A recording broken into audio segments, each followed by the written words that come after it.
Ian. Yes, Dave. Ian. Yes, Dave. Ian. Yes. Ian, there's thing. Ian, do for you. You visited my new house. I did. And you left with a very cryptic message. You shouted something at me when you left. Yeah, I did. You shouted. I said, thank you for letting me go finally. Well, that too. But I'm Dave, you're Ian, Apex Adjacent Podcast, and there's a question that we need to answer. Oh, right. Yes. So you shouted at me when you were leaving my house. You said, mm-hmm. I got, as I was getting in the car, as I was shutting the door. Yeah. On purpose, you said this. I said, by the way, I did the sketchiest thing I've ever done with my car ever this weekend. And I shut the door and I left. And I was thinking, did you lift it? Did you turn it into a monster R32? Did you sawzall off the back of it and make it a twuck? Like, what did you do with your R32? And are you okay? Is it okay? It is okay. I am okay. We have talked on the show before, as everyone knows who listens to the show. My car is obnoxiously low, mm-hmm. and usually will crack an oil pan as you say, if someone draws a picture of an obstacle on a piece of paper and then lays that paper on the road, that causes a crack in my oil pan. So what happened this weekend was that my son, Nico, who recently turned 7, had his first Cub Scout camp, and I was going to take him to it. Now, this was a weird situation because it was not like a known entity camping place. Oh, okay. It was you hadn't been there before. Okay. No, none of us had. So it was like some guy's land. Someone mm-hmm. owned a ranch, and there was neighbors with a person and the piano teacher and the guy and the place and the thing. Tinker Tailor Soldier Spy. Yes, they were all there too. Anyway, so it's just like this place, and I emailed the Scoutmaster and said, hey, my car is obnoxiously low. I actually put that in the email. Am I going to be able to make it? Because I just see in the directions here that it mentions a dirt road. Sure. Good job doing some scouting. Yeah. Okay. All right. Scouting. I applaud you. Yeah. Scouting. And he replied that yes, it is a dirt road, but it's well maintained. There are a few like drainage things that go across that you have. Sure. But if you take them at an angle, you'll be good. Okay. And I was like, great. Packed up my car with all our junk. And then we get there. And Dave. Oh my God. I feel like I might need to pull up a picture. Yes. So if you go in the Dave Don't Look folder, just go to what I have titled The Easiest Obstacle. The easiest obstacle. Okay. The easiest obstacle. This was one of the low ones, and it's not going to look that impressive but it's hard to get a good picture of it. Oh, Jesus. This is the easiest one that I had to do. It was about 1.5 miles of this, and mm-hmm. it was like berms. Yeah, probably 2 feet high at the worst, from like the bottom to the top. Okay. And there's no amount of angle that I can take. Right. Fortunately, it was mostly sandy, so I ended up just I flattened most of it. I was gonna ask. It was less of a driving experience and more of a plowing situation that I did. Okay. And keep in mind, I have like a couple 100 pounds of like camping equipment in the back too. Right. So you can get stuck on an idea, let alone an actual obstacle. Yeah, I got close to high centering a couple of times. Like I was going to ask you. Yeah, like on the frame behind me. Okay. Sort of. That's how bad it was. Jesus, Ian. And so I get up there, and I make it past this, and this opens up into just a field. Okay. And then there's like, I can see where all the camping is, and it's across this big fucking like ravine, and then just like a grassy hill up on the other side. Okay. I should also point out that the last time I drove my car was our track day. Oh, okay. So I'm going from track day to this. To off-roading, to overlanding your R32. Yes, I overlanded. Yeah. And if you go to look where I put the series that I've called Look Where I Put My Car, I got to this field, which is beautiful. Oh, wow. That's gorgeous. It's gorgeous. Look at that. You can see in the foreground here, that is the ditch. And then there's a hill on the right-hand side. And I just was like, you know what? I'll walk my stuff from here. Okay. I was like, I'm not going to come this far to then wreck it in the last like 100 feet. Jesus Christ, man. And the reverse view has a little bit better view of the the angle. Scale. It's so hard to capture steepness in a picture. And also how far away I parked from everyone else. You're just like this little red pimple on the hillside far away. Yes. The other pictures are better, are more scenic. They're actually like some of the best pictures I've ever taken my car. This is gorgeous, Because I just decided like either I'm never doing this again. I'm never going to get a shot like this again. Right. Or this is the last time I'm seeing my car because this is where it's staying. Right. It turns into that bus in the Into the Wild movie or whatever. Yeah, it's a hiker landmark. Yeah. Yep. Wow. Look at that. That's a beautiful picture. Well done, Ian. Right. Thank you. I love that you're on your track tires doing this. Oh, 100%. I mean, because I did the Google Street View, and the Google Street View showed the entrance to the dirt road, and it looked immaculate. And to be fair, the first like mile of the dirt road that I was on was this beautiful, well-graded dirt road for like a ranch where people go to do ranch things. Sure. And then we got to the untamed part of the ranch, which is this. And it was not that anymore. And I still don't know how I made it without damaging something really seriously. I have a few questions. Yeah. How did Nico behave? How many of them are what's wrong with you? No. What I want to know is what did Nico think of you navigating this? Was he okay? Because he's your rule follower, right? Yes. How was he? So on the way up, he was horrible because he was just like, why are we going so slow? Yes. Why are you yelling? What's wrong? Like he didn't get the gravity of the situation. Right. There was also a lot of like, what was that noise? And I was like, that's my car braking. And then I was muttering a lot of things under my breath. Sure. A lot of internal profanity, outward just kind of grunting and stuff, right? Yes. Yeah. Yes. Okay. As we say in our household, a lot of adult words were said. Oh, sure. Okay. And then on the way down, I think he realized the gravity of the situation because literally every other parent who was there, at some point in the weekend came up to me and went, "Did you drive that up here?" That was my next question was, what did all the parents say?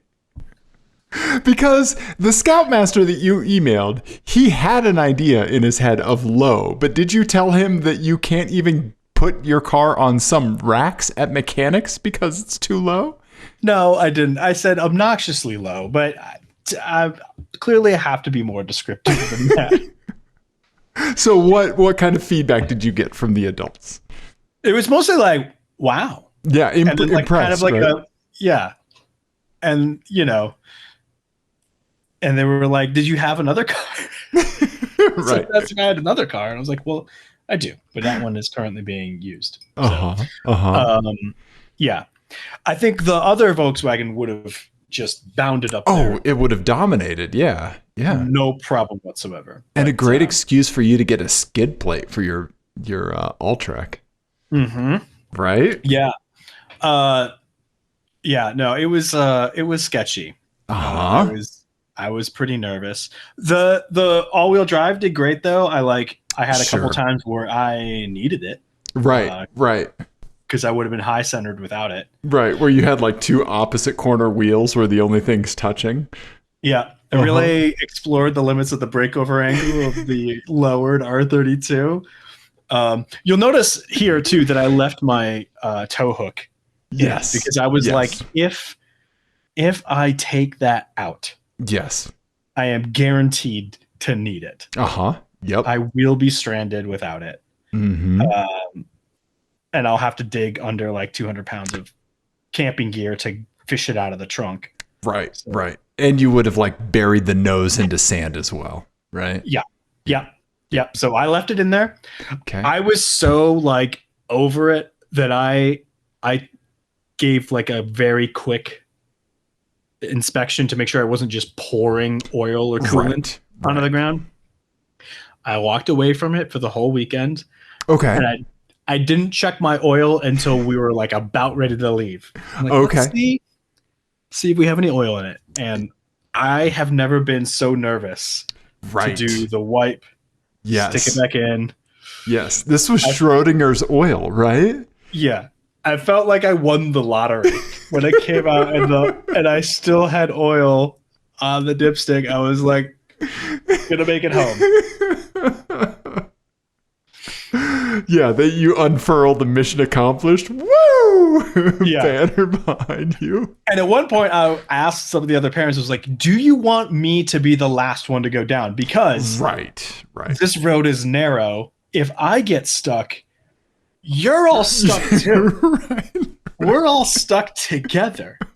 Uh-huh. And it was the first time I met a lot of these people, so they were very nice. And they were like, no, we'll go down after you and make sure you're okay. And I was like, I'm clearly not okay because look what I brought. Okay. Okay. That's one thing that sounds nice to say, but when they were behind you for like the 20th minute, they were like, Jesus Christ. They gave me a very long head start, Okay. and I'm sure they could hear me, like, because I'm like, you know, like getting up over those berms and stuff. I'm sure they could hear me from like half a True. mile away. So True. they were like, now's probably okay. Gotcha. Okay. All right. When they hear the profanity fade away, they know it's okay. Mhm. So there's one other thing that happened with my car while we were there is that or two other things actually. So one thing is actually in this picture you can see there's like a big kind of like a black mass right next to the pond there. Oh, okay. Yeah. let's That see. is the most giant bull I have Holy ever seen in my life. shit. That thing's Yeah. like there's like a shed there, and Yeah. it's as big as the shed. Okay. So this field that I have parked my car in belongs to that bull. Uh-huh. Yeah, no, that's his field. To the point where, and I'm not making this up, the owner of the land came over to see us and we asked him about the bull. And he said, I don't know where he came from. He just showed up, but this is his field now. What? It's not his bull. It's just a bull that showed up. Yeah. You know, it's when the bull adopts you. Well, yeah, that bull was fucking enormous. And he came over and inspected my car and then like put his head down and nudged No. it. I have a bright red car in a bull's field. I mean, how antagonistic. Right? I'm surprised he didn't try to mate with it. Right? Honestly, I was legit nervous he was going to tip it over because like yeah. he was as big as the car. Like, Yeah. Yeah. he's Yeah. huge. Yeah, that's a chunky boy. I Yeah. mean, look how far away that thing is, but like Yeah. there it is. It's Wow. he's big. Yeah. And we all were like cooking dinner the first night, and he came over to the car and like right on this fender right here, he just like pushed, and you could see the car move. Like he was just seeing He was testing my suspension to confirm what an idiot I am. I love that. And I love that, like, there's nothing you can do, right? No, what am I gonna? Yeah, what would I do? What are you gonna do, right? Hey, Yeah. go bother a Jeep. Got someone your own size. You get. Yeah. Yeah. You know, what are you gonna do? Yeah. What can you do? Yeah. Wow. That's incredible, Ian. Uh-huh. Yeah. God, So and the this other is thing, a brilliant picture of your R32. right? It's my Yeah. new favorite picture of the car. I Yeah, mean, absolutely. I almost destroyed it getting it here, but Yeah. you know, Yeah. I really thought on more than one occasion, like, oh, this is how I killed this car. This is it. Right. This is Right. the end of it. Yep. Yeah. The same feeling when I was sliding down the hill when the Vigan slid off the icy road, right? Mhm. Yep. Like, Yeah. it's happening at 2 miles an hour, but there's nothing you can do. So imagine that for 45 minutes Jesus Christ. in each direction. So imagine doing that and then going back up the hill and having the same feeling the whole way up. Yeah. Did you sneak a little bit of whiskey on the scout trip? I didn't. We were told very specifically we're not allowed to bring booze on the scout trips, which is some bullshit, Freaking fun crushers. right? Yeah. Um, What's the purpose of being in the woods if you don't drink? I agree. So the other thing that happened was this field was also what we used to launch rockets, and more than one rocket got very close. And at a few points, people were like, "Do you want to move your car?" And I was like, "Nope." And I was like, "If you hit it, you better hit the gas tank, and you better finish the job. Like, I don't want to see just a glancing blow of a rocket off this car. I want to see explosion." Yeah. Okay. Whose idea was it to shoot off rockets near your red car when a giant bull is around? The bull had left by that point. Okay. Had wandered off. He did Okay. come back at some point, just like right through the middle of the camp. And with just a look on his face of like, you guys know this is my space, right? Just checking. I'm going to be on my way. Yeah. You better be gone when I get back. Okay. Yeah. Okay. Yeah, no, but it was fun. Like, it was just a little like Estes rockets or whatever. Sure. Um, You have an interesting history with rockets because the last thing that we talked about was you and your buddy putting a rocket pad on a remote control boat. yes, rocket boat. Yeah.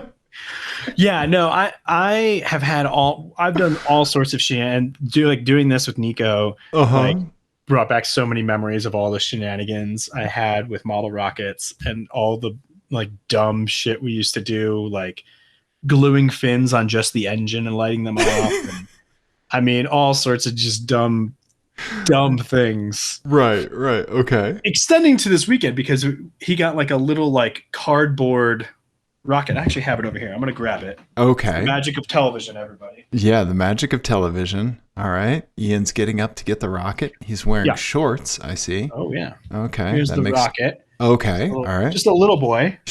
Sure. Yeah. Just holds a little, Yep. like, meant to hold like a little A engine. Okay. Yeah. And I constructed it. So I was very shocked when it went up and came right back down. Okay. All right. Successfully with the A engine. Okay. And of course, that wasn't good enough. So I was like, well, now we got to send it, right? You just got to fucking send it. Right. So they had a couple of C engines as well. Okay. Which are bigger. We crammed that in there and shot it off, and it fucking disintegrated. Like, one of the fins came off. You could tell there's no fins on it now. Yeah, it's just a cardboard tube Ian's holding with a point. Yeah. Yep. One of the fins peeled off just a little bit, and you could see it like it just like had just enough drag to like just somersault it, like while the engine is still burning. It was awesome. Maybe like 50 feet above the launch pad. Okay. Nice. Yeah.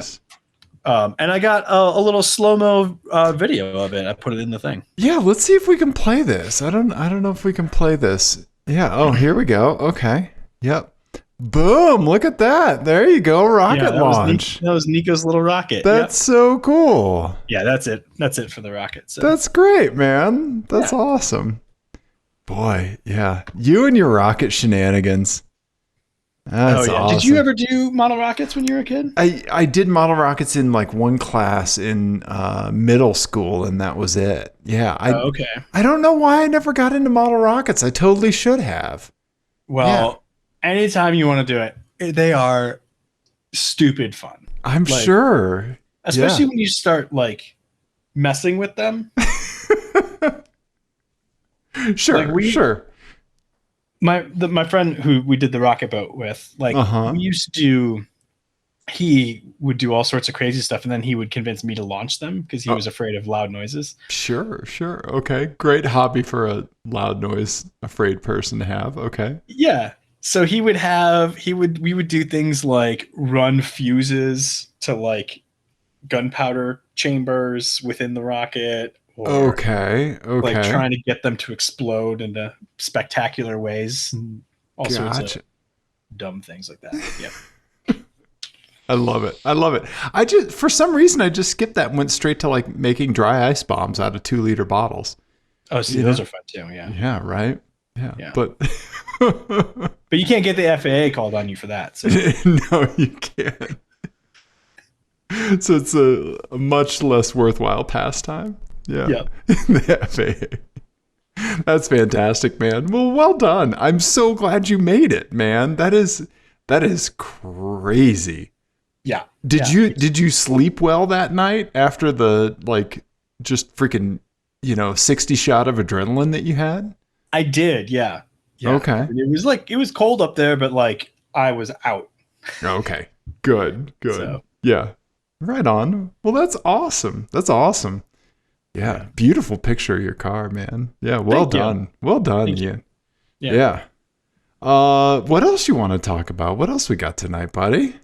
Well, you have something in here about the bicycles. Yes. Okay. Ian, remember when we used to be called Team Clearcoat? Vaguely, yes. And remember when we would go to auto shows when auto shows were a thing? I do remember that. I remember my overwhelming memory of that is vacuuming. Yes, the vacuuming that never stops, that makes it impossible to do anything where you capture audio. Correct. Yep. Yes. Yep. Well, you probably remember my my attitude towards manufacturers and the bicycles that they would attach to the cars at the car shows. Yes. I go into a blind rage when I think about it. So would you mind just describing it to the listeners? With pleasure. Yeah. So we live in Denver, for anyone who doesn't know. And so we would go to the Denver Auto Show. Denver is, I think the actual term that the Census Bureau uses is granola as fuck. And so like things like active lifestyle type things are very big here. Subaru's marketing does a very good job here because they get that sort of thing, like mountain biking and kayaking, whatever else bullshit that people like to do. So that we would go around to the Denver Auto Show, but the bicycles that people would put on top of their cars to attract these active lifestyle idiots are not desirable, or sometimes downright terrible. Yes. They would get very, very angry. Yes, I would get very angry because it seemed like they bought one Walmart bike in like 1994 and that's their car show bike from now on, right? Right. Yeah, it just goes to all the booths and all markets. Yes, exactly, right? And like we have tons of like amazing bike builders here in Colorado. Like it's an excellent opportunity for like partnership between brands and like local bike manufacturers and all of that kind of stuff. Vertical integration, synergy, all the Jack Donaghy words, right? Right. Yeah. Like Get a local manufacturer to slap a bike on the top and let them put a QR code on it, and they would do it for free. Yeah, exactly. Right. And it would be a fucking sweet bike too, right? Yeah. So Toyota decided in the COVID era, since this isn't happening, they're not putting shitty bikes on show cars in convention centers. They decided to do it on Instagram instead. So I'd like to direct your attention to this Instagram post that Toyota made, Toyota USA. It's a picture of the 4Runner, hashtag 4Runner, hashtag let's go places, our ideal adventure. And so it has a silver Toyota 4Runner with a Yakima skybox or Yakima cage on the top. And then this individual on a mountain bike or some kind of bicycle. Ian, as the the person that cycles less than the two of us, what do you think that what's happening here? So I think I would scroll right past this. Okay. First of all. But now that I'm looking at it, I do notice that I know that it's not a good bike. Right.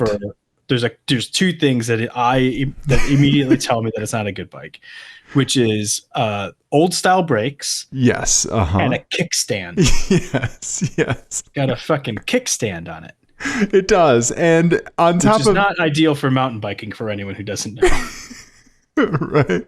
Yeah, having extra steel that could maybe move forward and pip you off the bike at a moment's notice. Not good. Yeah. And on top of that, this individual, this subject that they have is dressed head to toe in like a motocross racing suit, like the downhill mountain bikers wouldn't even wear. And people just open the fucking lasers on Toyota in the comments on Instagram. Yeah. They just... I like this one right here. When you spend all your money on a 4Runner so you can only afford a $100 bike. That's pretty funny. That comment has over 3,000 likes.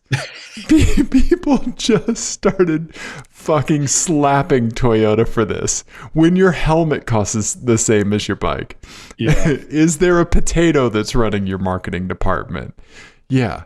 Yeah. So manufacturers just can't do it. They just can't do it. So, and the bike has reflectors on it. It's really interesting, because there is so much overlap between cyclists and car enthusiasts that you would think that somewhere along the way this would get addressed. Right. And on top of that, as someone who's not I don't consider myself the hoity-toity bicycle type, right?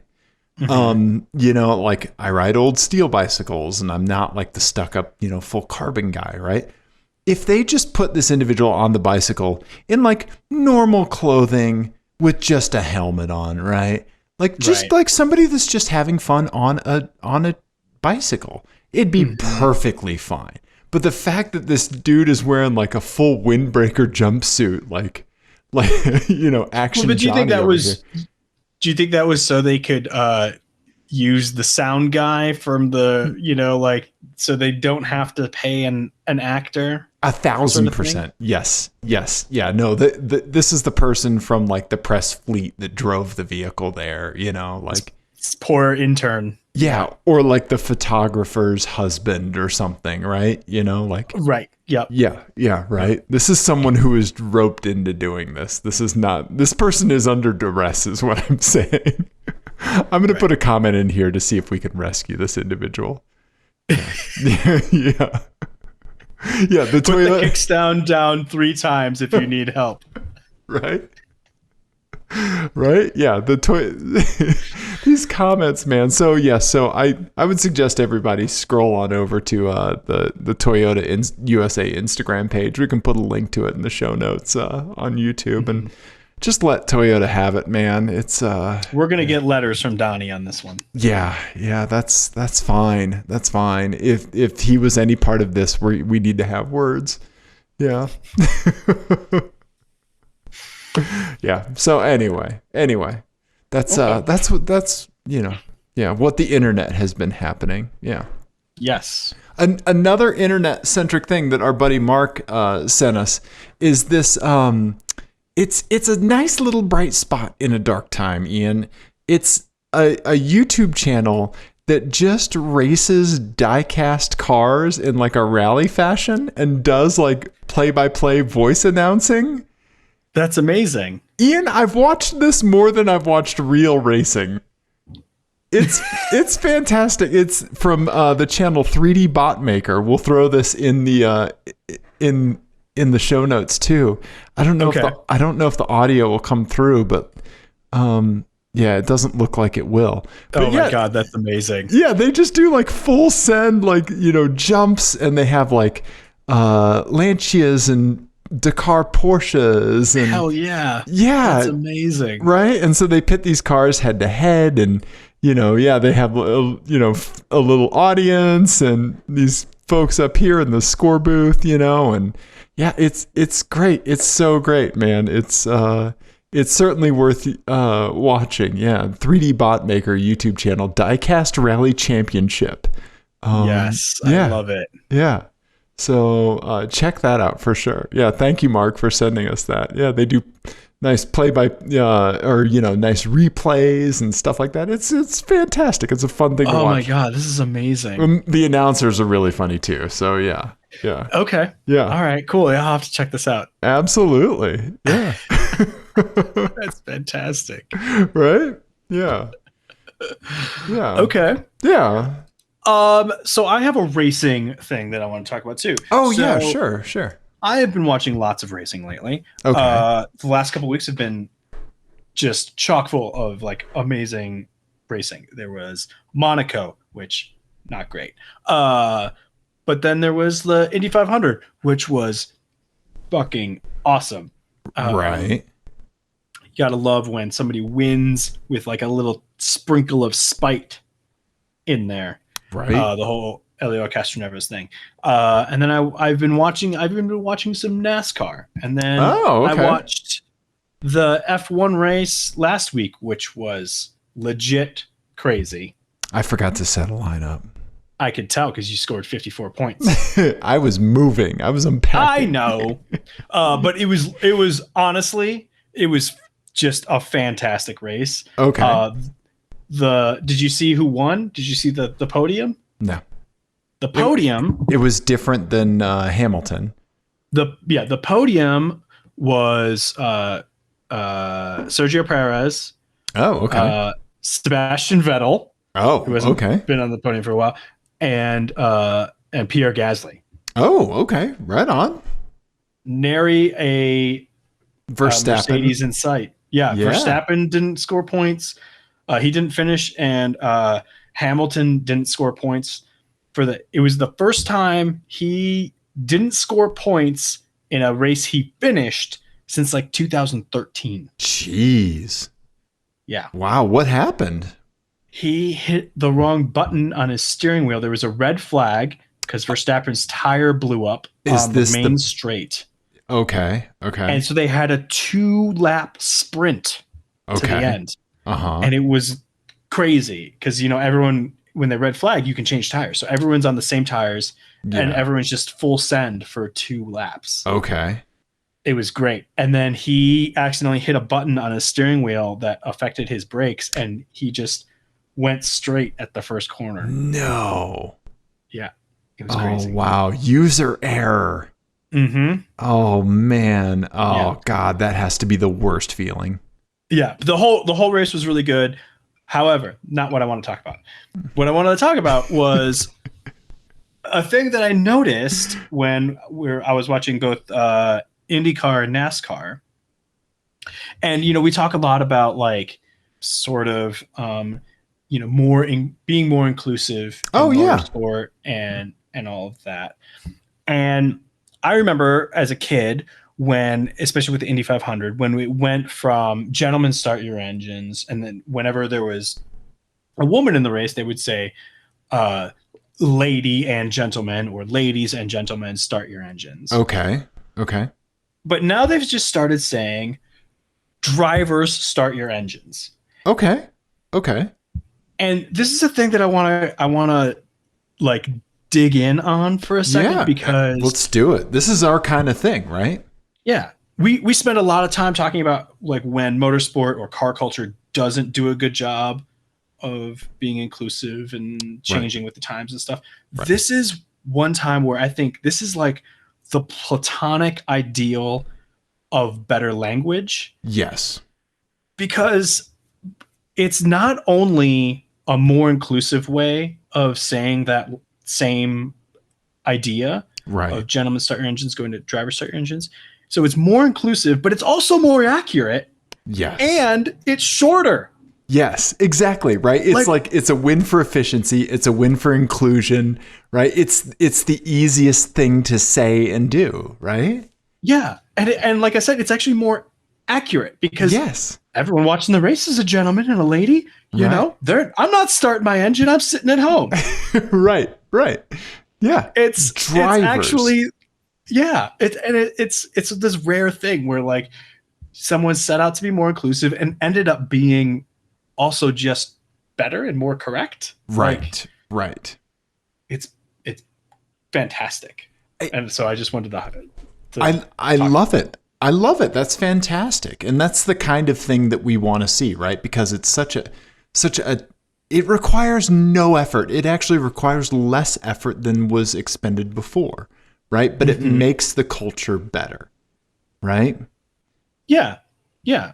And also, like, you know, I think it's one of those things too where people I don't think people notice it as much. So I think people notice sort of changes in speech when it is clunky, because sometimes it is. Sometimes it is. Yeah, sure. Yeah, sometimes efforts to be inclusive can be clunky or awkward or hard to get used to or whatever. Sure. Or less accurate or a mouthful or whatever it is. Right. But this is a thing where like it's not controversial because nobody notices it, and you really have to be like in it to notice it, and and those sorts of things are happening all the time around us, and we don't really notice it. Right. And there's that way. Right. And there's opportunities for those changes all around us, right? Right. Yeah. So good job, motorsports and car culture, for having such a great example of better language. So is this something that is happening in certain racing genres, or is this just happening across the board? Well, I think it's a pretty American thing. The whole start your engines. Yes. Okay. Thing, because we like to have a big pre-race. Right. You know, whatever ceremony. I don't know if any European racing leagues do this. I'm almost positive F1 doesn't do it, and I don't think that like WEC does it. Okay. It wouldn't make sense for Rally to do it. Right. Yeah. Driver, start your engine. Driver, start your engine. Driver. Yeah, you'd have to say it every 30 seconds. Yeah. Now I almost hate to ask this, but have you perceived any backlash to this change in language? I don't think so. Well, the other thing is like I'm not honestly sure when it switched. It was just something that occurred to me watching it this year. Okay. Because I do remember them saying, I do remember a few years ago hearing lady and gentlemen start your engines and thinking like, well, that's kind of clunky. Right. You know, like there must be a better way to do that. Yeah. And then it just struck me this year. It just stood out to me. So I'm sure it's been around for a few years and it just now occurred to me. Okay. But I was just thinking about how in some areas, like efforts to be, you know, more inclusive with language or more understanding with it or whatever, you know, it just like doesn't sound right. Like it sounds off to you. Right. And this is one where it just worked. Right. Exactly. Right. This is something that like could go just completely unnoticed. Right. Mm-hmm. Yeah. Right. I like that. Good catch, man. Good catch. I really so like that was it. Yeah. It's important to look for those chances for optimization around that inclusion and then just efficiency of language in general, right? Mm-hmm. Yeah. It benefits everyone. I love that. Yeah, absolutely. Nice, man. Okay. So that was it. That was Nice. my weird thought about that. Thought over. Thought over. Thought done. Okay. All right. So I have been told that you have seen things. I have seen things. So I have, let's see here. I have something for you here. Let me get out of the Dave Don't Look folder because I was all up in there. I've seen two things. Do you want the good thing or the bad thing first? Give me the good thing. So Okay. that I can save us from the bad thing. Okay. Do you want to see a Jeep riding with a donut spare? Is it a donut? Is the donut wheel cover, tire cover? Yes, it is. Yes. Yeah. I have seen these before. Yes, I endorse these. Right? I don't Homer endorse Simpson. driving around with a brake light out, but True. Yes. the Homer Simpson donut, right? Tire cover. Yeah. that's yeah. fantastic. Good catch, Auto Inspector Ian, on the brake light out. Yeah. No problem. Nice. Reporting for Okay. duty. All right. Now let me send you the less. I also just want to point out that my car has much more trail dirt on it than this Jeep does currently, right now. That's it. I like that. I like that you've made one. You've made a few off-road treks in your car, and It's done a few. Yeah. yeah, and I like that you get braggy about it. Yeah. Oh that's yeah, good. absolutely. Yeah. Now this one, speaking of efficiency and the amount of effort that's expended, I want to direct your attention to this individual in a Ford Fusion, I think, that placed a sticker on their rear, C-pillar window. All right. Okay, this is a "Don't Tread on Me" sticker, very common to see. As Matt Murphy says, no step on snake. No step on snake, right? But the placement of the sticker is the thing that drives me up the wall, right? Because you Hey, What? don't tread on them with your insistence on symmetry. or geometry. Yeah. Geometry is a communist plot, clearly. I think you might be right. Also, I love that. You could have this person slapped the sticker on their window and then had to cut the corner off of it so that it didn't go over the molding, right? But if you look, that sticker could have just been placed a little bit better and you wouldn't have had to cut anything. Right? I mean, clearly they're okay with being tread on just a little bit. right. That's the thing, right?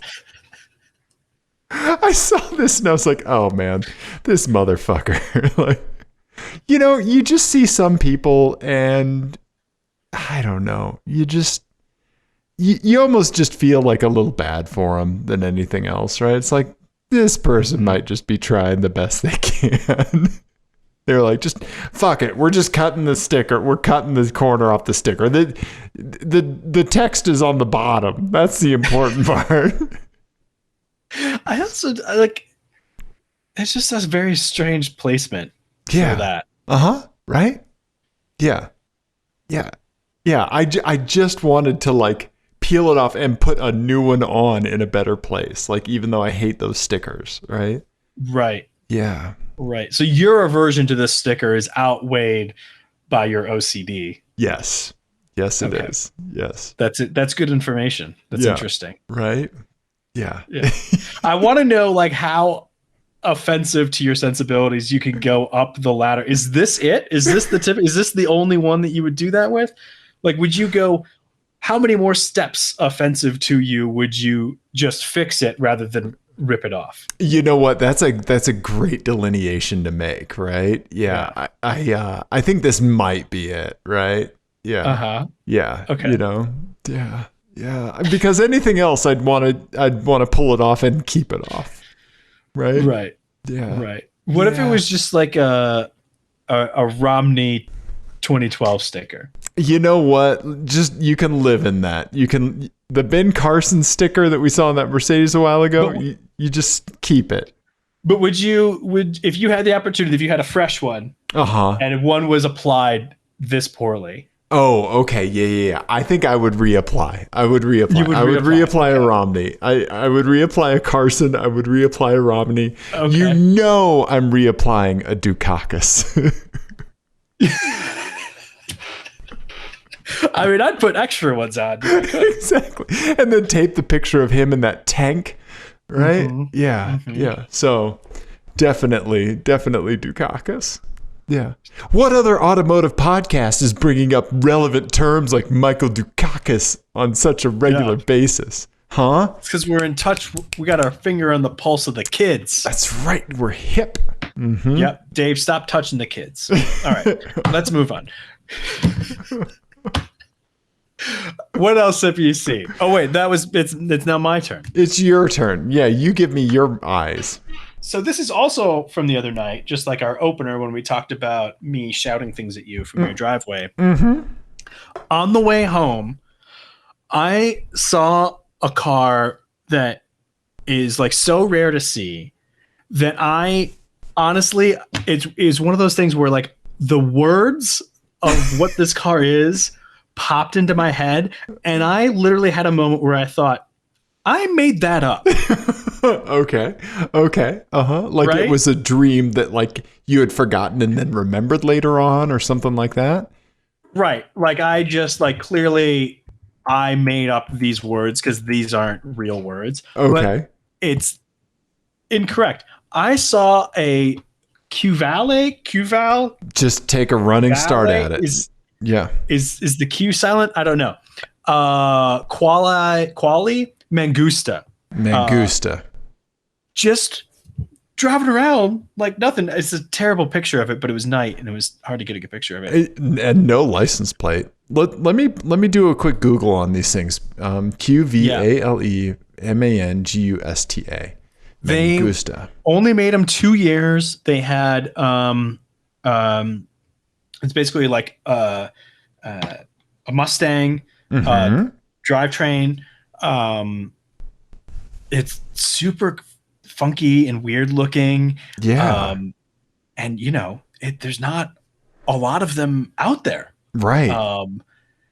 Yeah. I was just like, so I couldn't believe it when I saw it. Yeah.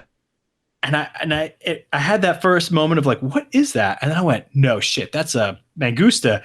And I literally thought to myself, that's not a real word. That's not right. Okay. And then I got up on it. I was like, oh shit, it is. Wow. Yeah. Okay. 1999 and 2000. Yeah.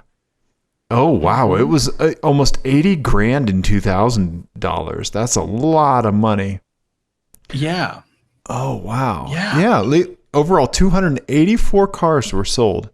Ian, you saw a really rare one, man. Right. Yeah. Right. And I think it was I want to say it was a later model. I think it was probably because it had the different taillights. Yeah. Yeah. But yeah, I think it was probably this one, like that model year, the 2001 maybe. Yeah. But yeah, super duper rare, really cool looking in traffic, you know. It was quieter than I thought it would be. Oh, okay. I remember reading about these cars. Okay. But I don't know that I've ever seen one before. I know I haven't. Yeah. But I was like, I stumped myself. Like I was like, that's a Mangusta. And then I thought, no, that can't. Yeah, sure enough, it was. I love these cages over the air vents on the interior. That's pretty wacky. They were super cool, weird cars. Yeah. Wow. Yeah, and I think there's like a lot of Ford just stuff in there. I bet. You know, like I even think that steering wheel might be a Mustang steering wheel. Yeah. Yeah. Wow. Sorry, I couldn't believe it when I saw it. No, that's awesome. I'm glad you saw it. Yeah. That's really cool. Well, we see some weird shit in Denver, man. Like, I will go toe to toe, like with what we see on Craigslist with just about any other like region. You know, like we see like New York caliber like weirdness, right? In Denver, right? Well, we have a weird mix of like kind of a kind of a bonkers climate, Mhm. like because we don't have a lot of rust, Right. and winters are short and all of that, and then we have transplants that are coming from other places with a bunch of money, Exactly. Exactly, right? so we get some weird stuff. Let's go to Craigslist right now. Let's pull up Okay. cars and let's just see how far we have to stop scrolling when we get to the first weird car. Oh, who knows, man? It's gonna be 100 Subarus. That's the thing, though. True, but I don't know. Okay. All right. Well, there's a Boxster S right on the front page. I mean, there's that. That's a good deal. There's an actually, AMC Eagle here. There you go. Yeah, right? And a 66 Ford Mustang. Yeah, we've got some cool shit, right? Mm-hmm. Yeah. Yeah. Well, that Ranger's cool too. Yeah, right? Yeah. I don't know, man. Well, there's no, I love the finger over the license plate. those are my favorite things. Yeah, when they Good move. the hover finger. Yeah, oh, there's an Aztec. Yep. Yeah, no. Denver Craigslist brings it, man. We really do. Huh. Yeah. Anyway, that's awesome that you saw the Mangusta. Yeah. I was super it. psyched. Yeah. Nice, man. What else do we have? It looks like we have a vanity plate situation. We do have a vanity plate situation. So our good buddy Jessie, she saw a vanity plate and she was not able to capture a picture, but she did get the spelling of it. And I want to give you the letters to see if you can figure out what it is, because I got it instantly. Okay. Okay. Okay. All right. Okay. I'm going to open up a notepad document. Yeah. I want like a big online notepad. Is there like just a big like online? Look, there we go. Just notepad.com. Okay. Perfect. This is mining cryptocurrency on my machine. Oh, yeah. Right now. Just terrible. Not secure. No shit. You don't say. Okay. All right. Here's the text, Ian. BRNTNDZ.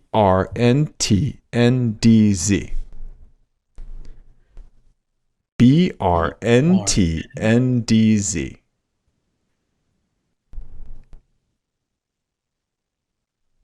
We need Brown. we need some Jeopardy music to play underneath here. Yeah. Yeah. Okay. Yeah. Ian's trying to figure it out real time. Yeah. He's silently moving his mouth. I've got another brown. Tendies? Yeah. Tendies? It has something to do with Burr intends. You're getting closer. Burr, like burr cold? The sound is correct.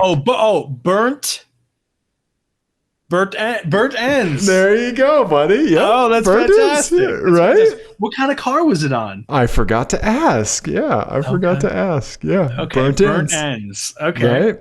All right. Yeah. So this is like a barbecue enthusiast. Exactly. Right? Okay. All right. Yeah. All right. All right. Yeah. I love it. Yeah. Nice. I right? only love it though if it smells like burnt ends. Like if it drives by and you're like burnt ends, and then you're like, oh, burnt ends. Right? Yeah. Yeah. I would point anyone to the Anthony Bourdain episode where he goes to Kansas City. It is one of the best episodes ever. And Was that the Travel Channel show or the CNN show? I can't remember. Yeah, I think it was No Reservations. Yeah. Okay. Yep. Yeah. Yeah. That's a good one. I like that. LC's baby. LC burns ends. Yeah. Nice. Okay. So thank you, Jesse. Now, Ian, you have some stuff because it says Ian cart cheated too. Yes. So because I went karting with PETA, right?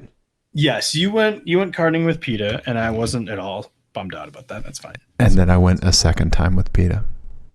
That's true. You did. This is more hot Nico content. Okay. for his adoring public. He turned 7, and with things kind of opening back up, I was able to take him karting for the first time since he was like 5. So that's awesome. Yeah, he was super psyched. I got him and his little friend to come, and his dad brought him. Okay. And they went through the training. I'll give you one. There was probably them and like 5 or 6 other kids in the like first time kid training up at Unser. Okay. I'll give you one guess as to which child talked the most during the training. It was at one point, they have like 18-year-old kids like giving the training or whatever. And he asked a room full of like, 7 and 8-year-olds an open-ended question. And like, what did he think was going to happen? So he asked like, basically like, why are barriers? Which is like perfect for like a kid like Nico to just like jump in and give like a 5-minute explanation of why you need barriers, because carts can't fly. Otherwise you'd be hitting walls, or you would shortcut the track. And it was just like on and on and on. Okay. And the guy was like, well, no, that's true. And that's true. And you got to shut this shit down. Right. Yeah. Anyway. Yeah. A person with children needs to be giving that class, right? Yes. Right. Yes. Yeah. I was just like, yes, no questions, Yeah. No further questions. Right. Yes. Okay. All right. So they get through that and they go upstairs, and Nico's like the youngest one in this group. Okay. And so that guy, the on-track guy, comes up to me and is like, I don't know if he's actually going to fit in the cart. He's a tiny child. Yeah. He's small. And so they like had to do like, they got him in the cart. They put a pad in behind him and the whole thing. And they laid out a little cone course to make sure that he could actually like reach the controls. And okay. Gotcha. Dave, he went so slow through that. And the first thing that he did was hit one of the cones, like just drove fucking straight into the cone. And I was like, well, that's it. Like it's done. But they let him go. They were like, he's doing fine. He can race. So they lined them all up, and they told him, and he was in front, and he's a rule follower. So they told him, go really slow on the first lap. Oh my God. He took it to heart and just crawled around that track. And I was like, oh no, he's going to be so upset when he sees this video and sees how slow he's going. But then the green flag dropped, and he like grew horns, like full send, just smashed the throttle and just went for it. Okay. Hitting walls. This is a kid he's passing who's like 11. Okay, and he's railing that kid. Yeah, and like I just also want to point out that like he's online right here. Yes, he is. Like that. Yeah, that's the line. That's where to right be. There. Yeah. The hashtag proud dad moment. Yeah, no, it was so great. Like, and he just like you could see him like figuring it out, because he would crash one in a corner, and then the next time he would try something different. Okay. He was really trying to like work it out, and he was the fastest in both his heats that he did. No way. That's awesome. Yeah, by like a lot. Like in one heat, he was like 8 seconds a lap faster than the next person, which is huge. And you're over there just chopping onions. Yeah. There's just something in both of my eyes. Yeah. The other photo that I took of him, you could really see how like small he is in the cart. He is all helmet. Yeah, he's a racing Bratz doll. I mean, and his legs are like fully extended. Yeah. Yeah. It's fantastic. It's just the best. I love it. Yeah. So that was awesome. And then I went and got a 30.2. Yeah. Just Ian went and got a 30.2, and I've gotten back down to 30.4. That's awesome. I also got the other dad like hooked on it. He's like in. He wants to come out and do it with us more. He got into the 31s. Oh, nice. We did 2 races, and by the second race, he was like deep into the 31s. So he's gonna be quick. Nice. Good. Right on. Mhm. Nice. Yeah. Nice, man. It's always nice to have good people to fill up the heat with. Yeah. Yeah, absolutely. Right? Yeah. I like just caught him. I mean, he was fast, so like I just caught him at the end of our. Okay. Nice. It was like perfect. Nice. Right on, man. Yeah. Well done, buddy. Well done. Oh my God. Nico karting is the most adorable thing. His tiny hands. They're so tiny. Mm-hmm. Jeez. Yeah. Well, and then so at the end, so back right in that corner, the last heat he did, he caught 2 people in that complex right there. Oh, okay. And it's always hard when you catch people there. Yes. And if you catch 2 people there, you've got to wait until you get around this next corner that's happening right after this picture, right? Right. No. Go back to the other picture. So like at the apex of this corner that's right here where he's passing this person. Yeah. He passed 2 people there by just fucking like wedging his way in between them and the barrier and like hit the barrier, like bounced off the barrier to get past them. Okay. That's an Ian move right there. It was awesome. It was so great. And they were like several years older than him. Okay. Nice. Yeah. Nice. It was pretty great. That's awesome, man. That's the kind of stuff you need right now, right? Yeah. It was great. Oh my God. That's so great. Yeah. I love it. So I think the next step is I'm going to try to find him a youth helmet. Yes. So I can put a camera on it and like give him some like coaching. 1,000%. 1,000%. Yeah. That's the next step for him. And a helmet radio. We need to hear Nico talking. Yeah. Oh my God. It'd be fantastic. Right? Something would like it'd be like half a lap in and something would come up about a bird of prey. Yep. There'd be animal facts. I mean, yeah. No, get him a helmet radio, man. Let's do it. It's a good idea. Yeah, right? Yeah. No, you could sit on the side of the track with yours on and talk to him. That's a really good idea. And then you could figure out how to do that. Yeah, you can watch the DJI on the Wi-Fi. Yeah, you can do it. We have technology for you to tiger parent your child through this. I love it. That's a great idea. Yeah. Okay. All right. Okay, we'll fly my drone right behind him. That would be so much fun. Right? Yeah. Awesome, man. Well, that's really cool, buddy. Well, Ian, did we do a car show? We did a car show. We did. It was like about cars almost the whole time. Yeah. It's so good to talk to you, buddy. You too. I am excited for us to do this in person. Yes. Soonish. Yes. Maybe? Absolutely. Yeah. We have some exciting guests coming up. Yeah. Yes, we do. Right. And if people enjoyed this, what should they do? Subscribe on YouTube. Please do that. Yeah. We could certainly use some more YouTube subscribers. Leave us a review on iTunes. Shoot us some license plates. apexjason@gmail.com or text them to Ian 720-515-1391. Nice It's one of like 3 phone numbers that I've memorized, including 911. Nice. I like that. Yeah So please do that, and we appreciate it. We love you. Goodbye.